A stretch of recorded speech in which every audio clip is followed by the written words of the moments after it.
Muchas gracias, Carlos. Un honor estar aquí y tengo un reto por delante porque hablar después de Diego Arria es algo que es sumamente difícil. Ante todo, primero un saludo al embajador Armando Valladares, una de las personas más ilustres de América Latina, te puedo decir.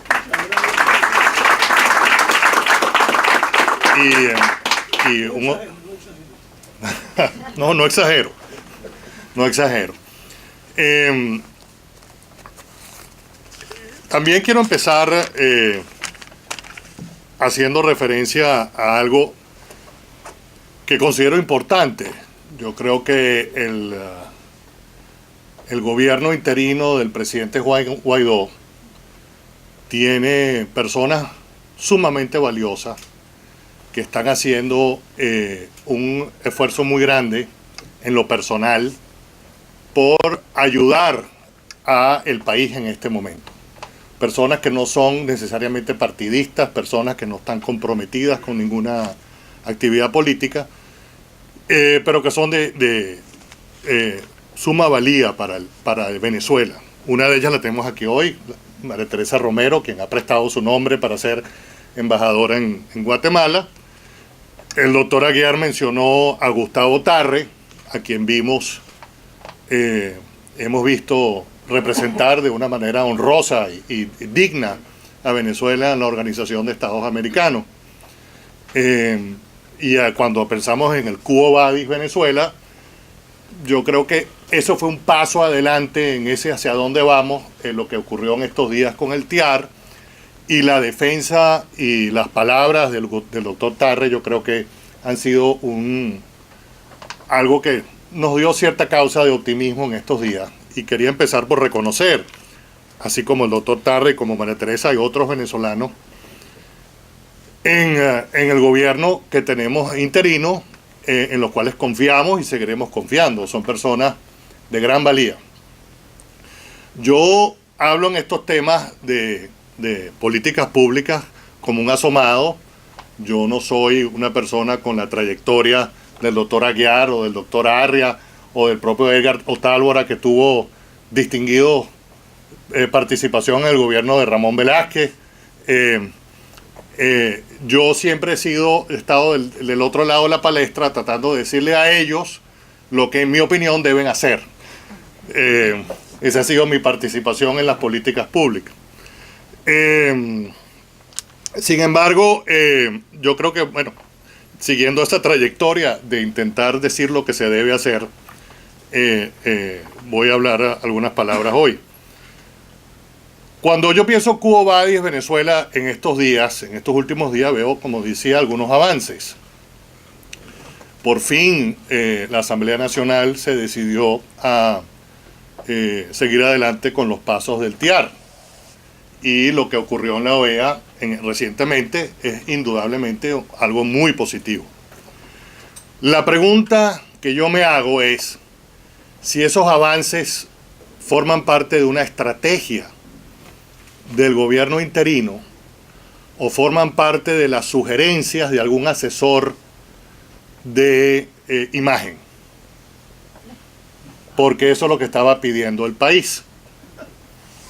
Y yo soy menos diplomático que el doctor Aguiar, pero yo me hago la pregunta, si es verdad que esto es un plan, hay una estrategia, hay un diseño de política de avanzar en esa dirección, o fue un paso recomendado ante la situación de las encuestas o de la coyuntura política, del juego político interno venezolano, dentro del mundo opositor. En ese sentido, quiero señalar, cuando Diego Arria hablaba de que hay que ver de dónde venimos y cómo hemos llegado aquí, cuando uno hace un análisis de por qué en el año 2019 seguimos una situación en un país donde hubo oportunidades para salir de la crisis. Hubo oportunidades en el año 2014, inclusive antes, hubo oportunidades en el año 2013, cuando de hecho se ganaron unas elecciones. Hubo oportunidades en el año 2014, hubo oportunidades en el año 2016. Y una de las razones por la que, en mi opinión, estamos aquí, es que cuando uno ve el mundo de la oposición en Venezuela, uno ve lo que está sucediendo en Venezuela en este momento, cuando vemos partidos políticos haciendo mítines con fiestas y parrillas, repartiendo pompones, banderillas en las calles, como si fuera un año electoral normal en un país normal. Estamos viendo que una de las cosas que nos ha pasado en Venezuela es que los partidos políticos, por una u otra razón, han estado más interesados en sus intrigas partidistas y posiciones de uno contra el otro que en realmente dedicarse a sacar al régimen del poder. Y eso continúa en este momento. La razón por la que el país desconfía en sus líderes, en los líderes de la oposición, es esa. Cuando nosotros veíamos la campaña electoral del 2012 o 2013, yo en ese momento todavía visitaba Venezuela, que ahora no puedo visitarla. A mí me sorprendía que la campaña se decía menos sobre el régimen, se decía menos sobre el presidente en ejercicio, ya fuera Chávez o luego Maduro, de lo que uno veía en la campaña electoral mexicana el mismo año, 2012. Las palabras de AMLO contra el candidato del gobierno eran mucho más duras, mucho más fuertes de las palabras que uno le oía a Enrique Capriles sobre Hugo Chávez. Y lo mismo, todas las posiciones. Y de hecho, cuando AMLO perdió las elecciones en el año 2012, la reacción también fue mucho más fuerte, fue mucho más decidida que la reacción que tuvo Enrique Capriles ese mismo año al perder unas elecciones que en realidad tampoco perdió, las del 2012, contra Hugo Chávez. Entonces, esas actitudes de la oposición que han estado hacia adentro, viéndose ellos hacia adentro, ellos no están viendo el país y no están midiendo los avances, cómo vamos en el proceso de sacar a Hugo Chávez o a Nicolás Maduro del poder. Ellos han estado midiendo durante años es cómo vamos un partido contra el otro. ¿Qué tanto se nos está acercando María Corina? ¿Cómo está Leopoldo López en las encuestas? En lugar de estar midiendo cómo hemos avanzado a nivel internacional, cuántos países más tenemos apoyándonos, cómo hacemos para que la Cancillería peruana cambie de opinión, etcétera. No hay un equipo pensando estratégicamente en el avance de la salida de la situación.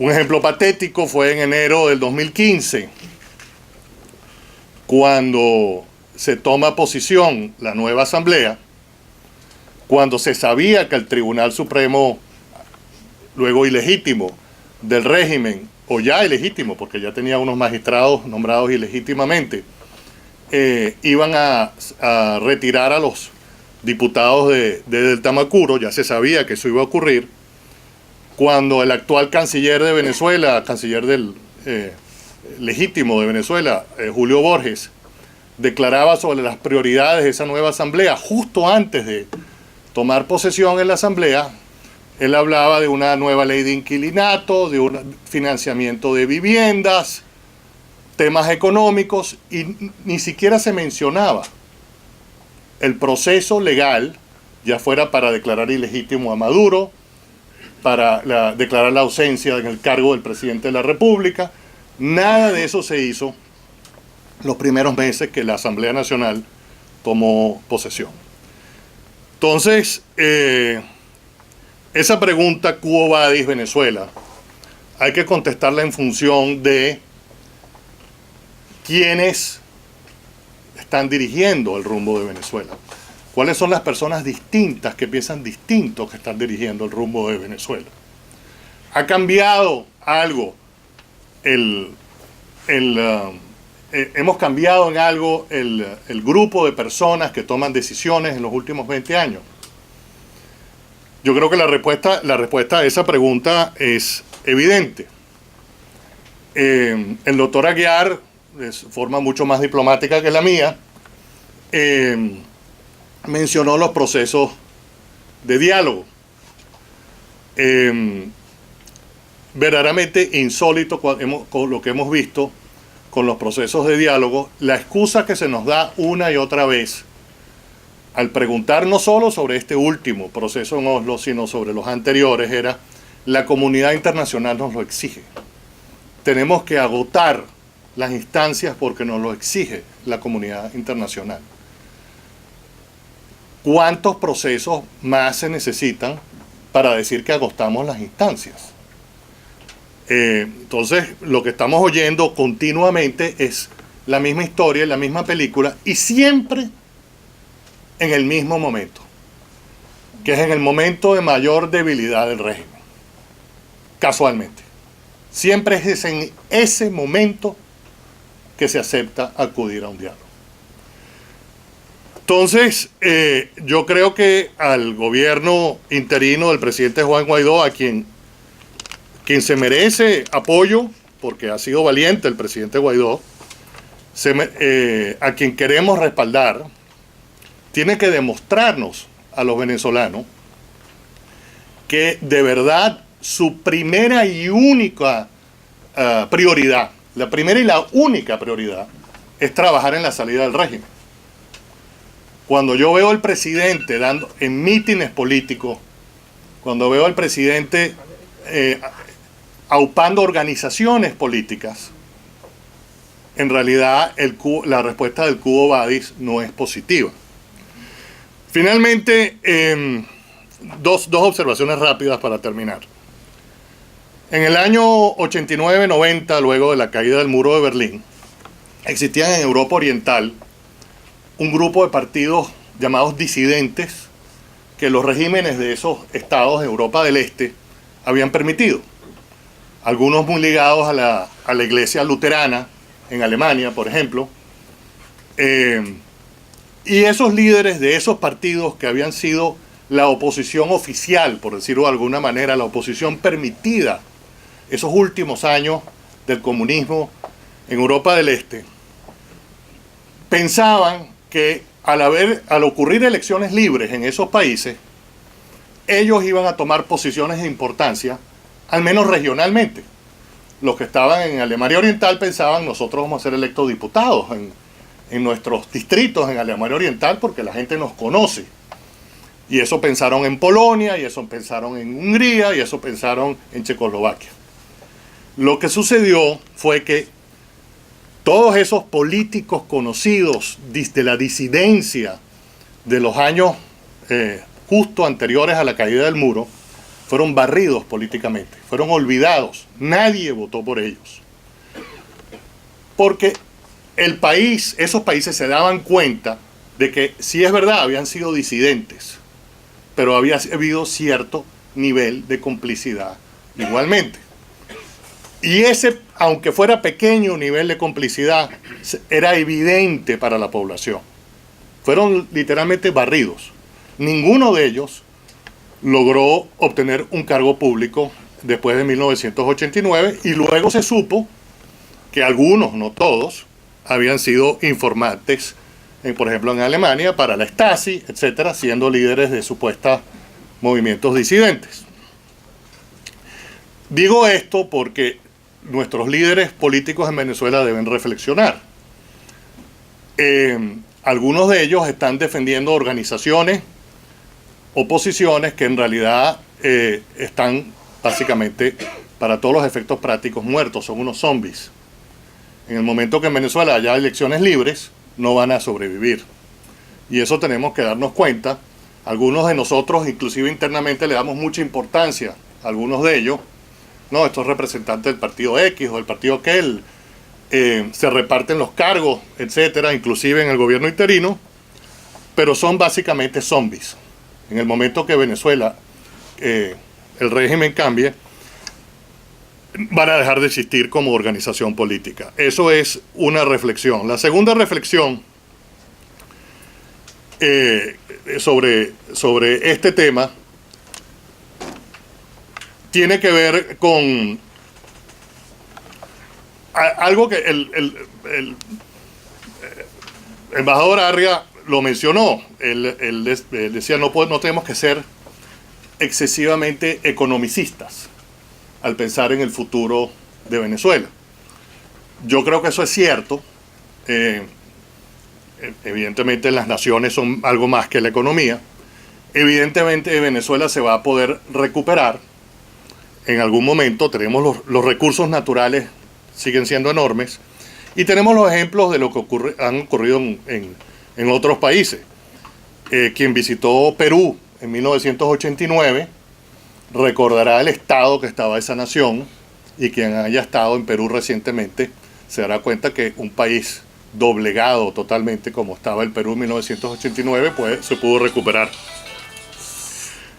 Entonces, el tema de la economía, los países se pueden recuperar con medidas muy sencillas, pero algo que tenemos que tener en cuenta es que el tiempo de esa recuperación sí tiene que ver mucho con la economía. El tiempo de esa recuperación. Venezuela tiene una situación, lo hablaba con Carlos Sánchez Berzaín hace un rato. Venezuela tiene una situación que jamás se pensó ver en país alguno en América Latina. No solamente la inflación le ganamos con creces a la Bolivia de los años 80, pero con creces, yo creo que con 3 ceros de adición le ganamos a la Bolivia de los años 80, sino que tenemos la situación donde es un país donde un diabético no puede comprar insulina en una farmacia. No existe. Entonces, bueno, lo dejo hasta ahí. No me quiero extender en eso. Iba a decir algunas palabras más sobre la economía, pero lo dejo hasta aquí, lo dejo para las preguntas y respuestas. La reflexión que hago es que el Quo Vadis, para que el Quo Vadis, la dirección sea la correcta, no estemos como Alicia en el País de la Maravilla, caminando en cualquier dirección. Para ir en la dirección correcta se necesita tener los líderes que nos lleven en esa dirección correcta, que hasta ahora no los tenemos. Muchas gracias.